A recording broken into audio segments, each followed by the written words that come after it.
नमस्कार। आज हम जानेंगे 31वें श्लोक का अर्थ।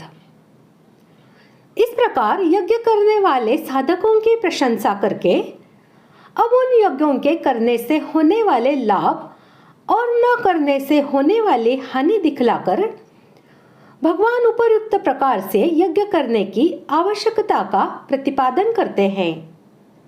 श्लोक 31।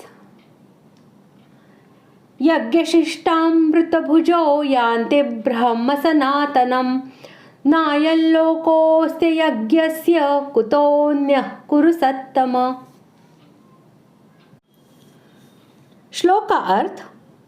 हे कुरुश्रेष्ठ अर्जुन, यज्ञ से बचे हुए अमृत का अनुभव करने वाले योगी जन सनातन पर ब्रह्म परमात्मा को प्राप्त होते हैं और यज्ञ न करने वाले पुरुष के लिए तो यह मनुष्य लोक भी सुखदायक नहीं है, फिर परलोक कैसे सुखदायक हो सकता है।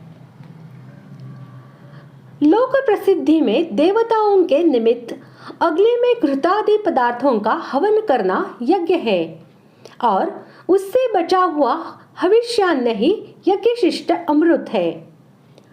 इसी तरह स्मृतिकारों ने जिन पंच महायज्ञादि का वर्णन किया है उनमें देवता, ऋषि, पितर, मनुष्य और अन्य प्राणी मात्र के लिए यथाशक्ति विधि पूर्वक अन्न का विभाग कर देने के बाद बचे हुए अन्न को यज्ञशिष्ट अमृत कहा है। किंतु यहाँ भगवान ने उपर्युक्त यज्ञ के रूपक में परमात्मा की प्राप्ति के ज्ञान, संयम, तप, योग, स्वाध्याय, प्राणायाम आदि ऐसे साधनों का भी वर्णन किया है जिनमें अन्न का संबंध नहीं है। इसलिए यहाँ उपर्युक्त साधनों का अनुष्ठान करने से साधकों का अंतःकरण शुद्ध होकर उसमें जो प्रसाद रूप प्रसन्नता की उपलब्धि होती है वही यज्ञ से बचा हुआ अमृत है, क्योंकि वह अमृत स्वरूप परमात्मा की प्राप्ति में हेतु है तथा उस विशुद्ध भाव से उत्पन्न सुख में नित्य तृप्त रहना ही यहाँ उस अमृत का अनुभव करना है। जो मनुष्य उपर्युक्त यज्ञों में से या इनके सिवा जो और भी अनेक प्रकार के साधन रूप यज्ञ शास्त्रों में वर्णित हैं, उनमें से कोई सा भी यज्ञ किसी प्रकार भी नहीं करता, उस मनुष्य जीवन के कर्तव्य का पालन न करने वाले पुरुष का वाचक यहाँ अयज्ञस्य पद है। उसको यह लोक भी सुखदायक नहीं है, फिर परलोक तो कैसे सुखदायक हो सकता है।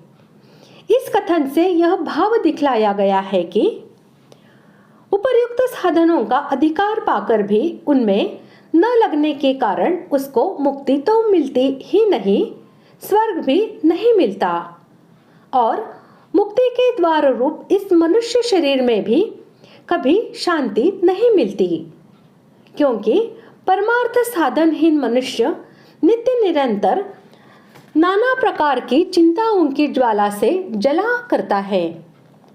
फिर उसे दूसरी योनियों में तो जो केवल भोग योनि मात्र है और जिनमें सच्चे सुख की प्राप्ति का कोई साधन ही नहीं है, शांति मिल ही कैसे सकती है। मनुष्य शरीर में किए हुए शुभाशुभ कर्मों का ही फल दूसरी योनियों में भोगा जाता है। इसलिए जो इस मनुष्य शरीर में अपने कर्तव्य का पालन नहीं करता, उसे किसी भी योनि में सुख नहीं मिल सकता। इस लोक में शास्त्र विहित उत्तम कर्म न करने वालों को और शास्त्र विपरीत कर्म करने वालों को भी स्त्री, पुत्र, धन, मान, बढ़ाई, प्रतिष्ठा आदि इष्ट वस्तुओं की प्राप्ति रूप सुख का मिलना तो देखा जाता है, फिर यज्ञ न करने वालों को यह मनुष्य लोक भी सुखदायक नहीं है। यह कहने का अभिप्राय यह है कि उपर्युक्त इष्ट वस्तुओं की प्राप्ति रूप सुख का मिलना भी पूर्वकृत शास्त्र विहित शुभ कर्मों का ही फल है, पाप कर्मों का नहीं। इस सुख को वर्तमान जन्म में किए हुए पाप कर्मों का या शुभ कर्मों के त्याग का फल कदापि नहीं समझना चाहिए। इसके सिवा उपर्युक्त सुख वास्तव में सुख भी नहीं है।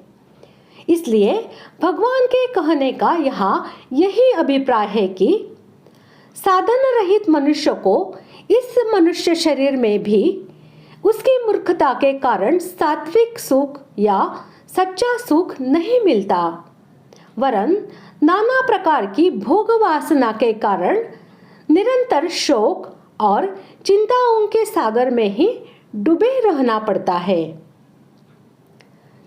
इस प्रकार आज हमने 31वें श्लोक का अर्थ जान लिया है।